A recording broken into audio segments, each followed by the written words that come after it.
On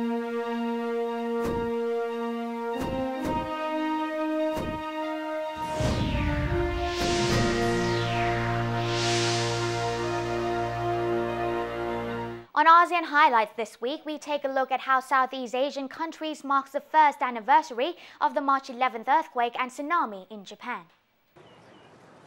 On Sunday, around 2,000 Thais and Japanese in Bangkok attended a Buddhist almsgiving ceremony to commemorate the first anniversary of Japan's last year's earthquake and tsunami disaster.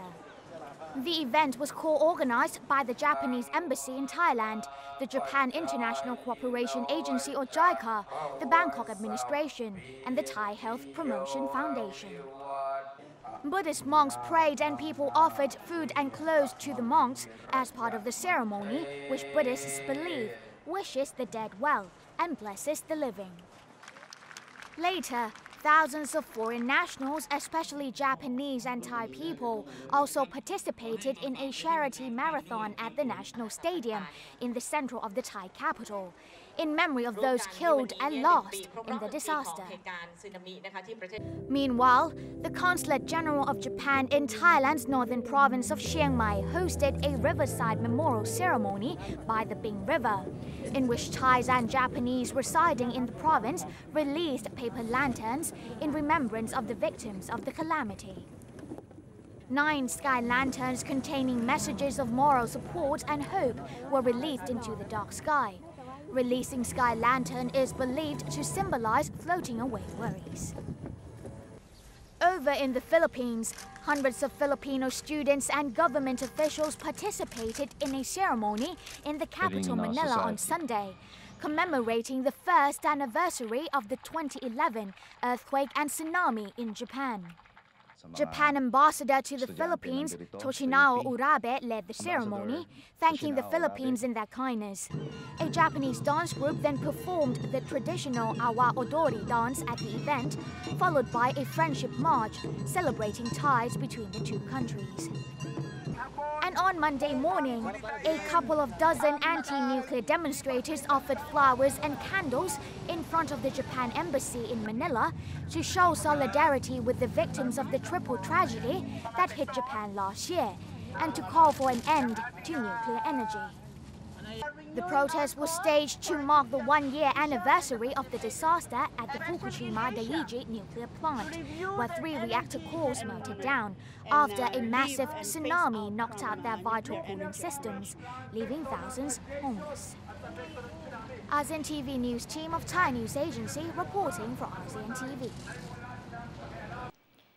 Up next, as the race to the April 1st by-election heats up in Myanmar, we take a look at the election campaign of pro-democracy leader Aung San Suu Kyi. For the first time, Myanmar State Television aired a campaign speech by Suu Kyi on Wednesday, in which she outlined the path to democracy and urged for a nationwide ceasefire. Never before had the state-controlled MRTV station allowed such a broadcast from Suu Kyi, who was kept under house arrest for much of the past 2 decades and released in November 2010. Although her speech was reviewed beforehand in a section where she harshly criticized the old military government and the new political system in the country was censored. All parties running in the parliamentary by-elections on April the 1st, including Suu Kyi's National League for Democracy Party, had a 15-minute slot to promote their plans. The Nobel Peace Laureate had been campaigning since she officially registered her candidacy in January. In the televised speech, she said there were 3 steps in ending the civil war and achieving peace, and that is reaching a nationwide ceasefire, holding political dialogues, and forming a genuine union. Meanwhile, on Wednesday, U.S. Special Envoy to Myanmar Derek Mitchell met Suu Kyi to discuss parliamentary by-elections and U.S. efforts to reward reforms by the military-backed government. Speaking to reporters from Suu Kyi's home, Mitchell said he had very productive conversations with both Suu Kyi and government officials in Naypyidaw. We are having some problems with regard to the United States and European Union regard free and fair by-elections as a crucial condition for dismantling years of economic and political sanctions against Myanmar. They have made it clear that they are willing to nurture changes before they fully lift economic sanctions imposed on Myanmar during the decades of its military rule and isolation. transparent election is very important to us. The April 1st poll is the first big test of Myanmar's electoral probity and also the popularity of Suu Kyi's rejuvenated party after taking a leap of faith in agreeing to participate in Myanmar's military-dominated political system. Thai news agency team reporting for ASEAN TV.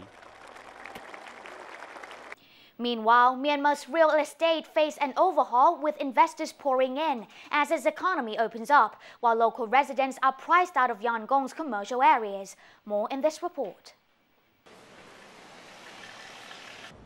The capital of a former British colony, ruled for 5 decades by a reclusive junta, has faded. Under economic mismanagement and sanctions imposed by Western governments because of the military regime's human rights record and the refusal to embrace democracy.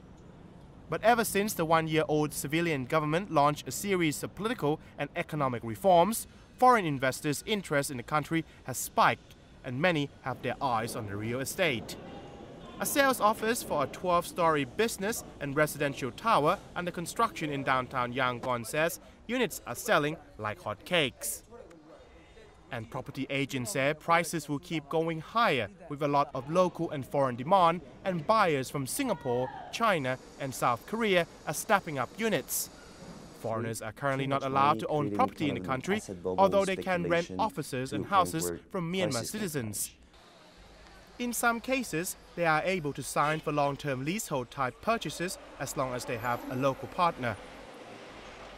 Authorities are working on amending the foreign investment law and are studying regulations in other countries, officials said.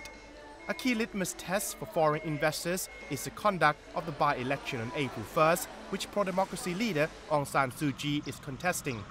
Businessmen are flooding in, sensing that the country, with its natural resources of oil, gas, timber and gems, could be the next big investment story once sanctions are removed or softened. Thai news agency team reporting for ASEAN TV. We now take a look at the Suan Phung district in Ratchburi province of central Thailand, as it is raising its tourism strategy to prepare for a new Thai-Myanmar border crossing. More from our reporter, Bawanpong Wattana Thanakul. Read the latest changes in this long isolated country, and you may begin to doubt truth in every part of the story. Is it simply Myanmar's diplomacy in disguise? But outside of the country, loud cheers are ringing out as the world bets on Myanmar's epic change and its marathon of reforms. It's easy to say all eyes are now squared away with every inch of development in Myanmar. So it's kind of out of the picture to think a next-door neighbour like Thailand would miss out on any opportunity from a changing country like Myanmar. A year earlier, talks went underway for a new border checkpoint at the Kopit Thong in Suan Phung district of Ratchburi province, a border crossing which Thailand's pressing hard for as the country's newest gateway to regional trade and tourism in the northwest. While attempts to open up a new Thai-Myanmar border crossing at Suan Phung district in Ratchburi province continues, this area is now becoming a must-visit place for tourists, not only because of its short distance from Bangkok, the freshness you get in the air, but also because of the rare sceneries contrasting the hectic life of Thailand. The lush green beauty that will almost leave you breathless, the warm crystal waters, all that you will ever dream of finding are right here in Suan Phung district of Ratchburi province, and according to locals, it's why this place has been nicknamed New Zealand of Thailand. While more resorts like these are nesting the hillsides, holidaying at Swiss Valley is a must for any traveller seeking a perfect time out. Close to around 40,000 tourists visit Suan Phung each month, and that's predicted to rise even further with the new Thai-Myanmar border crossing in place. อำเภอสวนพึ่งเนี่ยเป็นสถานที่พักผ่อนหรือสถานที่พักตากอากาศสำหรับคนในกรุงนะครับหรือจังหวัดข้างเคียงที่ใกล้ที่สุดนะครับแล้วก็มีอากาศที่ดีที่สุดที่เรียนอย่างนี้เพราะว่าสภาพโดยทั่วไปเนี่ย600,000 กว่าไร่เนี่ยนะครับมันยังมีความเป็นป่าอยู่สูง Besides giving the folks a view into how Thai and Myanmar cultures have basically intertwined at this side of the border, expanding tourism in Suan Phung itself also guarantees huge returns to Thai businesses. ผมคิดว่าถ้ามีโอกาสเปิดจริงเนี่ยนะครับมันจะทำให้ยุทธศาสตร์การท่องเที่ยวของจังหวัดราชบุรีเนี่ยขยายตัวอีกมาก Still to come from changes in Myanmar, It is highly likely that trade and tourism along the Thai-Myanmar border in Suan Phung district will continue to expand, its share of benefits not limited to only the pair of ASEAN neighbours, but to all those around the region. Thai news agency team reporting for ASEAN TV in Suan Phung district of northwestern Thailand. And we'll wrap up this edition of ASEAN Highlights with an exclusive interview with the new Indonesian Ambassador to Thailand, Lutfi Rauf. Our reporter Panuk Wongcha-um caught up with the ambassador at his residence and inquired about various issues concerning bilateral ties between Thailand and Indonesia, as well as ASEAN. Details in this report. Well, first of all, on behalf of Thai News Agency, I would like to welcome you to Bangkok. We'd like to ask you, what is your impression so far? Thank you very much. It's my pleasure to have you here and also for your very warm welcome for me as a new ambassador of Indonesia. Of course, if you ask me my impression about Thailand, definitely it's a very good friend of Indonesia. The first day I arrived here, I feel like home. So I feel welcome by anybody. I can travel and meet people whenever I like. And then, of course, I enjoy very much about the food. Of Thai food, of course. During your time here, can you talk a little bit about the bilateral relations between Thailand and Indonesia? What are some of the things you want to see happening? First of all, I would like to say this. Indonesia and Thailand are so fortunate to have very strong and very solid basics of our relationship. This happens centuries back, where peoples of the two countries has already conducted a context, exchange of visit, exchange of culture, where the legacy we can see in both countries through cultural activities and so on and so forth. So if you're asking me about where these relations heading for, I'm very optimistic because of this solid and strong basis of our relations. We are sharing a lot of opportunities that we can explore further in many aspects of cooperation, economics, social culture, education, just to name few. Now, of course, we're less than 4 years away from the ASEAN Economic Community in 2015. What are the foreign policies of the Republic of Indonesia towards this goal, and what are some of the things you want to see happening here? You know, we are approaching now ASEAN communities by 2015. ASEAN's already prepared that. We have a lot of meetings, we have a lot of discussions, and so on and so forth. And we are moving ahead in implementing this. We have also a roadmap for 2015 ASEAN community, and then we are preparing for that. We are moving on the very right directions. One of the aspects that I would like to mention here concerning with how we achieve or how we prepare ourselves moving to the ASEAN Community 2015 is ASEAN has already formulated what we call master plan of connectivity, because if we're talking about the community, it's integrations. Integrations means we have to have a kind of very good connectivity in different areas. This is very clear. And then each of member countries has been prepared for that purpose. Now, Indonesia's economy is attracting a lot of interest from the international community. Can you give us some comments on this, and what can Indonesia do more to attract more foreign investment?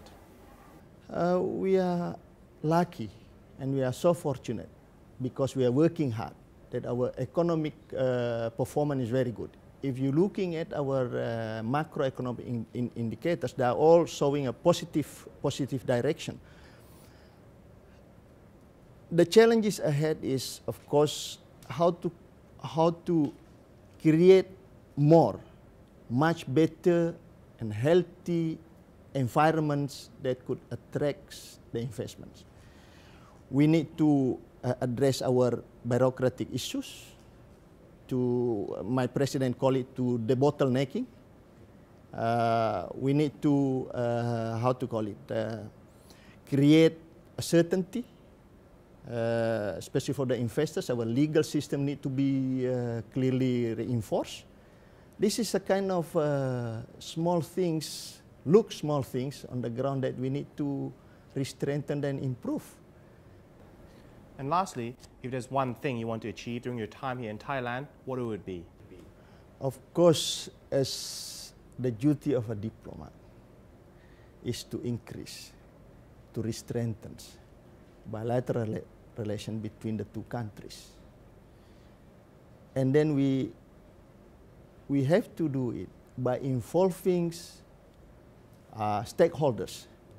Because if we are talking about diplomacy, not only in the hand of the government, especially in our current world where the involvements and the roles of civil societies is very great.